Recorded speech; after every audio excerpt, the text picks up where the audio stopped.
Hello pharma aspirants. Today let's have a clear distinction of what is a fingerprint region and what is a functional group region in the IR spectroscopy, right? You all know infrared spectroscopy is a spectroscopy technique where we are going to get an spectrum, right? So in that spectrum we are going to take as a fingerprint region also. By that we are going to identify qualitatively what is the particular molecule it is, right? So in that, if you are going to see the IR spectroscopy, you are going to get the functional group region as well as fingerprint region. So electronic motions, in this you are going to get the energy levels in the form of 4 types.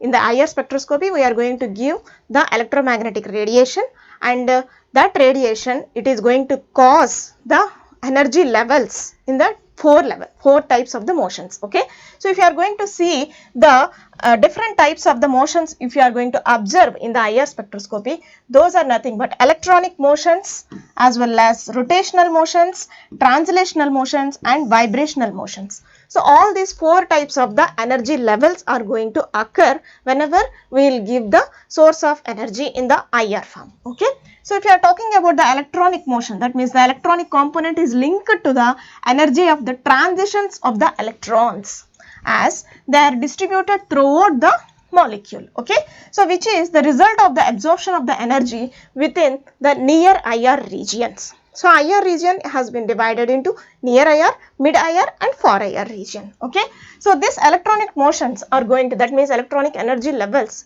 whatever these are going to occur, majorly they are going to have the transitions of the electrons and within the NIR, that means near IR regions.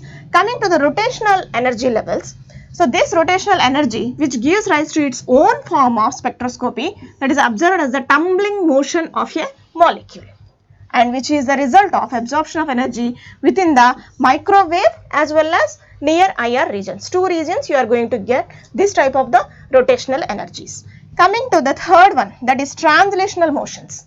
These translational energy relates to the displacement of the molecules majorly in space as a function of the normal thermal motions of the matter. Okay, so these 3 are the 3 energy levels, and the most important energy level, that is vibrational motion, which is going to be seen in the IR spectroscopy in the form of the absorption of the electromagnetic radiation by matter, leads to many types of the vibrational energy changes. Okay, whenever these vibrational changes are going to occur, first of all there should be a criteria. That is, what is that?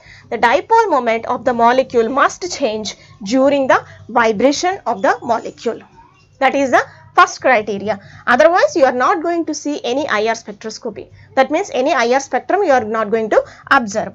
Like homonuclear diatomic molecules, examples hydrogen, nitrogen, O2, oxygen. For these molecules there is no IR absorption is observed because its dipole moment remains 0. Okay, so you are going to observe no dipole moment, O2, N2 or whatever it is. So thereby you are not going to observe any IR absorption for those molecules.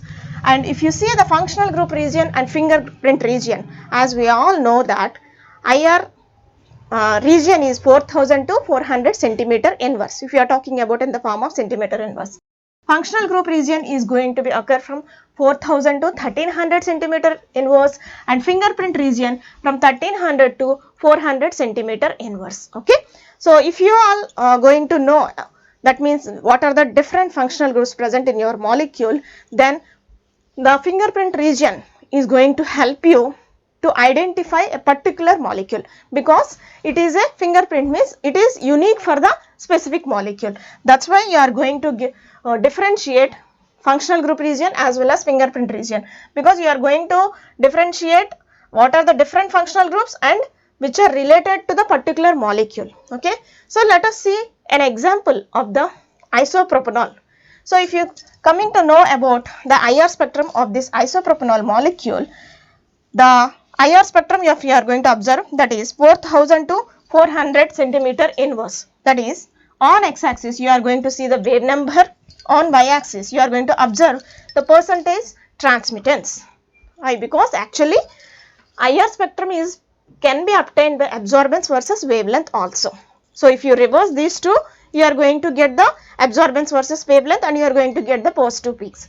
But wavelength, which is inversely proportional to the energy, the wavelength in centimeter inverse is used to represent the position of this absorption. Okay, that's why E equal to h nu. We all know about this. So, the h nu means its frequency, the energy which can be expressed as E equal to h into c by lambda. Okay, so 1 by wavelength, 1 lambda is nothing but the wavelength. So, that is why we are going to represent the 1 by wavelength, that means in terms of the wave number.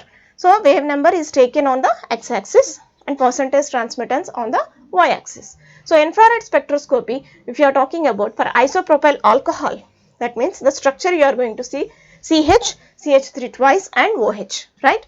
So, for this you are going to see the absorption bands which are going to be identified within this molecule like this.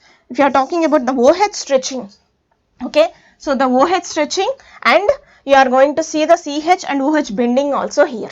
So, if you are talking about 4000 to 1300 centimeter inverse, then you can say that up to here the region is the functional group region, whereas above the 1300 to 400 centimeter inverse, the region is nothing but the fingerprint region. Okay, so all these regions are going to be taken, this one as functional group region, whereas here you are going to see this is the fingertip region, because the bonds, the absorption bands which are going to be observed like CH and OH bending, CC stretching, CO stretching, CC and CO bending. So, all these peaks, okay. So, these absorption bands are specific to the isopropyl alcohol, okay.